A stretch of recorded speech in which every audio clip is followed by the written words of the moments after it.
qui s'ouvre au mois d'octobre, la deuxième quinzaine, et qui se ferme la deuxième quinzaine du mois de juin de l'année suivante. Mais pendant les 3 mois de vacances parlementaires, on peut procéder à des sessions extraordinaires s'il y a des urgences.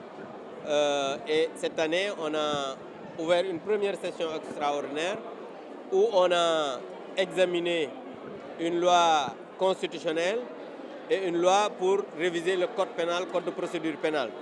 Mais il faudrait rappeler qu'une session extraordinaire ne peut pas excéder 15 jours, sauf s'il s'agit des lois de finances, bien sûr, ce qui n'était pas le cas.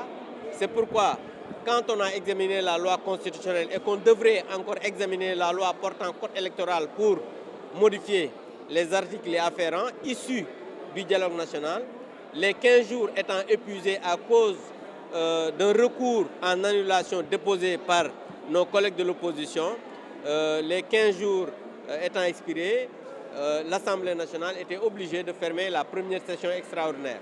Et aujourd'hui, quand le Conseil constitutionnel a débouté le recours de nos collègues, l'Assemblée nationale, à travers des parlementaires, et je pense que ça c'est important de le préciser, cette session extraordinaire n'a pas été demandée par le président de la République.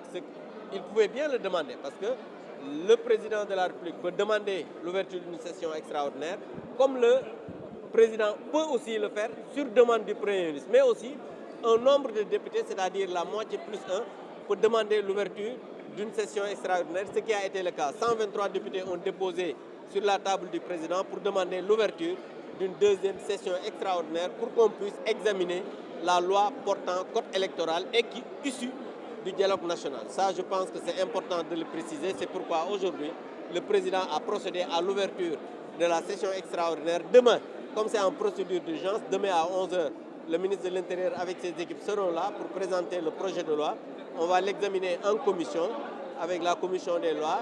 Et le lendemain, c'est-à-dire le samedi à 9h, on va procéder à l'examen de ce dit projet en plénière. Voilà un peu ce qui se passe aujourd'hui pour vous expliquer brièvement un peu la procédure.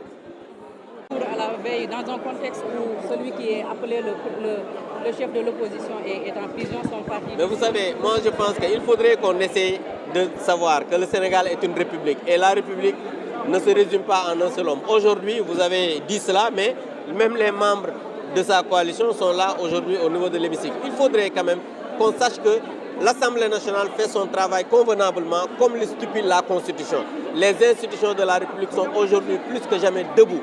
L'exécutif fait son travail, le législatif fait son travail, le judiciaire fait son travail. Ce dossier dont vous me parlez relève du judiciaire, donc laissons le pouvoir judiciaire faire son travail. Et nous, comme le stipule la Constitution, nous faisons notre travail convenablement. C'est pourquoi aujourd'hui nous sommes ici à l'Assemblée nationale. Une décision appréciée politiquement également. Vous êtes politique, quelle est l'appréciation? Absolument pas de politique, parce qu'un dossier pendant devant la justice, on ne peut pas en parler, parce qu'il faut dire, la justice est rendue au nom du peuple sénégalais. Une fois le verdict sera donné par le tribunal, là on pourra par exemple donner. Mais là aujourd'hui je suis dans mon rôle, c'est-à-dire député, je travaille à l'Assemblée nationale, les dossiers judiciaires, il faut laisser ça avec la justice. Je faisais allusion à la suppression, à la dissolution du parti PASTEF par le décret. Mais absolument, comme je vous l'ai dit, c'est une décision administrative que l'État a jugé nécessaire de prendre par rapport aux manquements qui ont été relevés.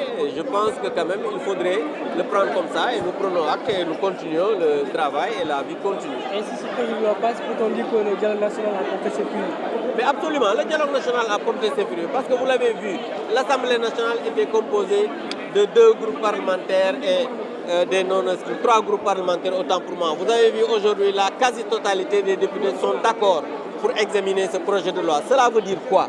Cela veut dire que c'est aujourd'hui une minorité qui veut s'agripper sur des choses qui n'existent pas. Mais la majorité aujourd'hui des Sénégalais, c'est quand même à travailler autour du dialogue et le dialogue a apporté ses fruits et c'est pourquoi aujourd'hui nous sommes là. Donc dama bëggoon rek wax li nga xamante ne nii moo ñu fi indi tey mooy dañu ubbi deuxième session extraordinaire parce que l'Assemblée nationale dafa am session ordinaire am ci vacances parlementaires ñu mën a ubbi session extraordinaire mais session extraordinaire président de la République moo ko war a demandé